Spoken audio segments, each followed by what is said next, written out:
भेड़े और भेड़िए। यह कहानी हरिशंकर परसाई जी द्वारा लिखी गई है।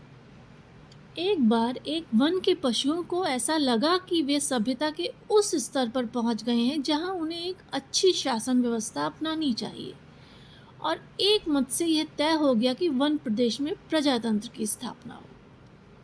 पशु समाज में इस क्रांतिकारी परिवर्तन से हर्ष की लहर दौड़ गई कि सुख, समृद्धि और सुरक्षा का स्वर्ण युग अब आया, और वह आया। जिस वन प्रदेश में हमारी कहानी ने चरण धरे हैं, वहाँ भेड़ें बहुत थी।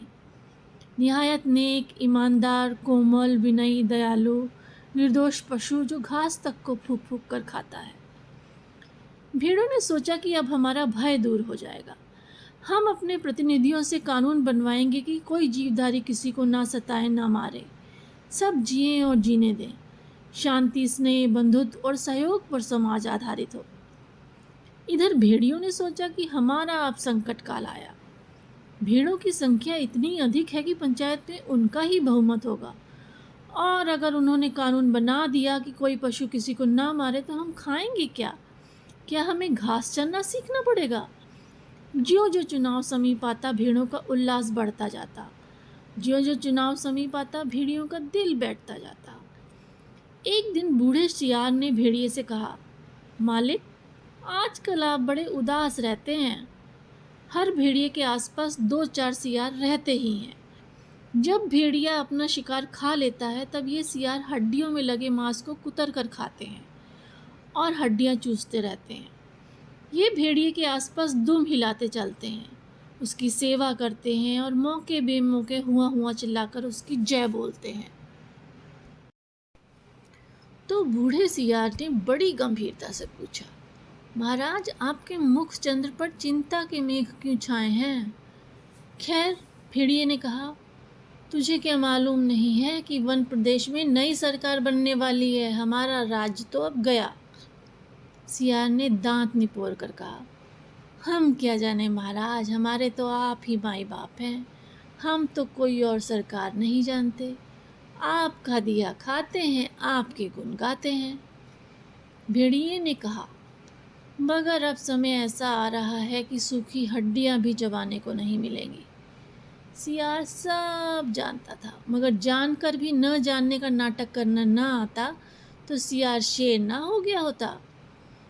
आखिर भेड़िए ने वन प्रदेश की पंचायत के चुनाव की बात बूढ़े सियार को समझाई और बड़े गिरे मन से कहा, चुनाव अब पास आता जा रहा है।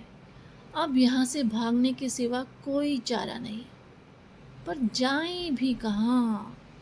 सियार ने कहा, मालिक, सर्कस में भर्ती हो जाइए। भेड़िए ने कहा, अरे वहाँ भी शेर और रीछ को तो ले लेते हैं, पर हम इतने बदनाम हैं कि हमें वहाँ भी कोई नहीं पूछता। तो सियार ने खूब सोच कर कहा, अजायब घर में चले जाइए। भेड़िए ने कहा, अरे वहाँ भी जगह नहीं है। सुना है वहाँ तो आदमी रखे जाने लगे हैं। बूढ़ा सियार अब ध्यानमग्न हो गया। उसने एक आंख बंद की, नीचे के होठ को ऊपर के दांत से दबाया और एक टक आकाश की तरफ देखने लगा। फिर बोला, बस सब समझ में आ गया। मालिक, अगर पंचायत में आप भेड़िया जाति का बहुमत हो जाए तो? भेड़िया चिढ़कर बोला, कहाँ की आसमानी बातें करता है? अरे हमारी जाति कुल 10% है और भेड़े तथा अन्य छोटे पशु 90% हैं। भला वे हमें काहे को चुनेंगे? अरे कहीं जिंदगी अपने को मौत के हाथ सौंप सकती है? मगर हाँ, ऐसा हो सकता तो क्या बात थी। बूढ़ा सियार बोला, आप खिन्न मत होइए सरकार, एक दिन का समय दीजिए, कल तक कोई योजना बन ही जाएगी। मगर एक बात है, आपको मेरे कहे अनुसार कार्य करना पड़ेगा। मुसीबत में फंसे भेड़िए ने आखिर सियार को अपना गुरु माना और आज्ञा पालन की शपथ ली। दूसरे दिन बूढ़ा सियार अपने 3 सियारों को लेकर आया। उनमें से उसने एक को पीले रंग में रंग दिया था, दूसरे को नीले में और तीसरे को हरे में। भेड़िए ने देखा और पूछा, अरे ये कौन है? बूढ़ा सियार बोला, ये भी सियार हैं सरकार, मगर रंगे सियार हैं, आपकी सेवा करेंगे, आपके चुनाव का प्रचार करेंगे। भेड़िए ने शंका की, मगर इनकी बात मानेगा कौन? ये तो वैसे ही छल कपट के लिए बदनाम हैं। सियार ने भेड़िए का हाथ चूम कर कहा, बड़े भोले हैं आप सरकार। अरे मालिक, रूप रंग बदल देने से तो सुना है आदमी तक बदल जाते हैं, फिर ये तो सियार हैं। और तब बूढ़े सियार ने भेड़िए का भी रूप बदला, मस्तक पर तिलक लगाया, गले में कंठी पहनाई और मुंह में घास के तिनके खोस दिए। बोला, अब आप पूरे संत हो गए, अब भेड़ों की सभा में चलेंगे, मगर 3 बातों का ख्याल रखना।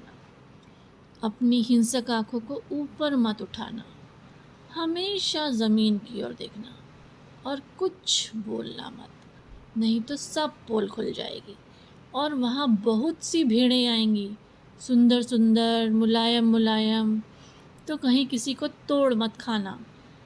भेड़िए ने पूछा, लेकिन ये रंगे सियार क्या करेंगे, ये किस काम आएंगे? बूढ़ा सियार बोला, ये बड़े काम के हैं, आपका सारा प्रचार तो यही करेंगे, इन्हीं के बल पर आप चुनाव लड़ेंगे। यह पीला वाला सियार बड़ा विद्वान है, विचारक है, कवि भी है, लेखक भी। यह नीला सियार नेता और पत्रकार है, और यह हरा धर्मगुरु।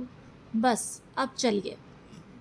ज़रा ठहरो, भेड़िए ने बूढ़े सियार को रोका। कवि, लेखक, नेता, विचारक, ये तो सुना है बड़े अच्छे लोग होते हैं, और ये तीनों? बात काट कर सियार बोला, ये तीनों सच्चे नहीं हैं, रंगे हुए हैं महाराज। अब चलिए, देर मत करिए। और वे चल दिए। आगे बूढ़ा सियार था, उसके पीछे रंगे सियारों के बीच भेड़िया चल रहा था, मस्तक पर तिलक, गले में कंठी, मुख में घास के तिनके, धीरे धीरे चल रहा था, अत्यंत गंभीरतापूर्वक, सिर झुकाए, विनय की मूर्ति। उधर एक स्थान पर सहस्त्रों भेड़ें इकट्ठी हो गई थी, उस संत के दर्शन के लिए जिसकी चर्चा बूढ़े सियार ने फैला रखी थी। चारों सियार भेड़िए की जय बोलते हुए भेड़ों के झुंड के पास आए। बूढ़े सियार ने एक बार जोर से संत भेड़िए की जय बोली। भेड़ों में पहले से ही यहाँ वहाँ बैठे सियारों ने भी जय ध्वनि की। भेड़ों ने देखा तो वे बोली, अरे भागो, ये तो भेड़िया है।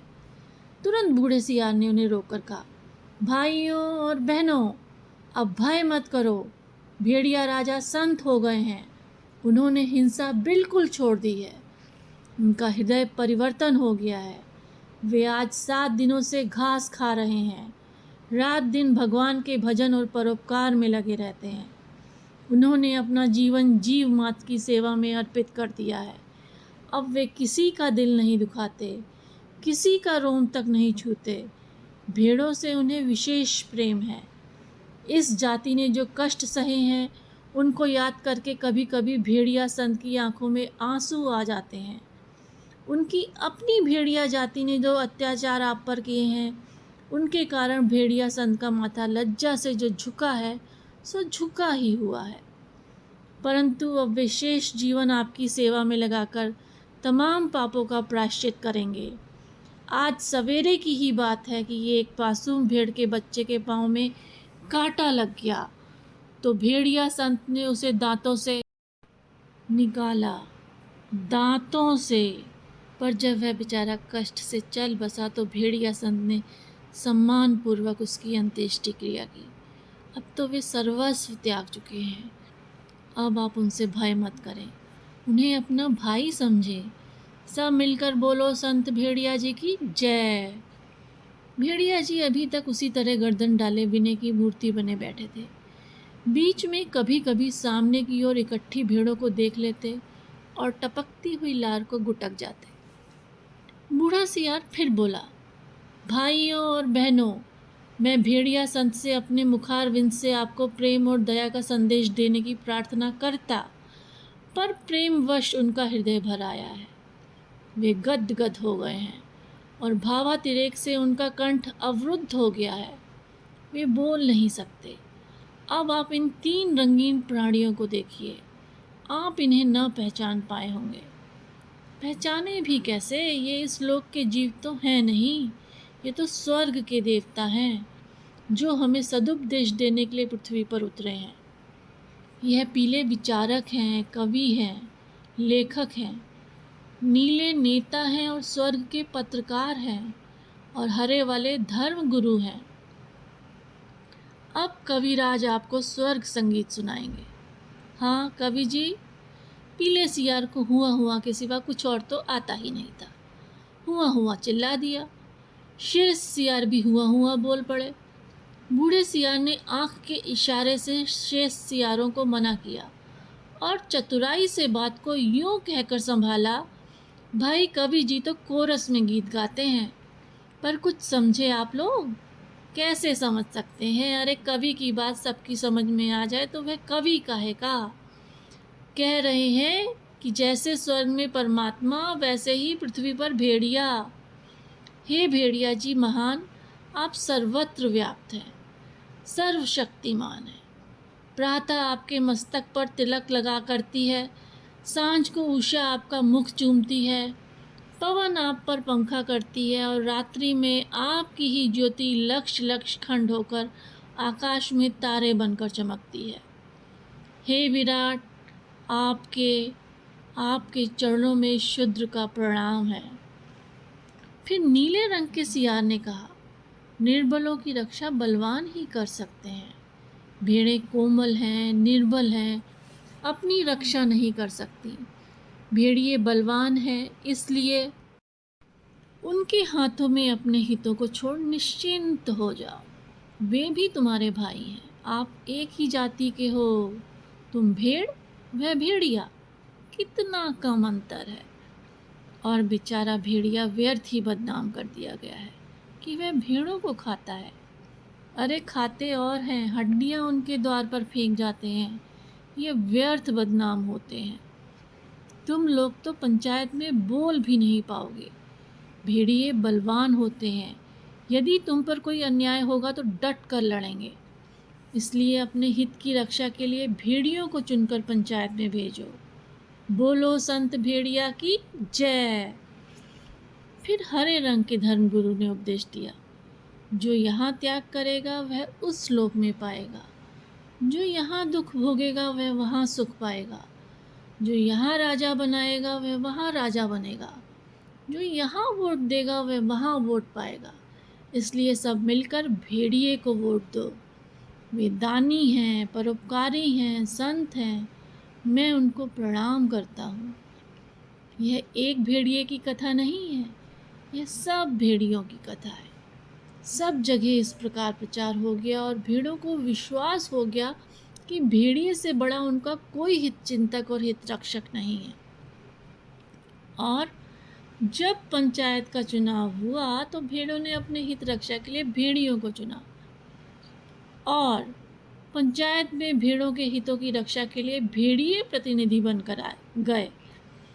और पंचायत में भेड़ियों ने भेड़ों की भलाई के लिए पहला कानून यह बनाया, हर भेड़िए को सवेरे नाश्ते के लिए भेड़ का एक मुलायम बच्चा दिया जाए, दोपहर के भोजन में एक पूरी भेड़, तथा शाम को स्वास्थ्य के ख्याल से कम खाना चाहिए, इसलिए आधी भेड़ दी जाए।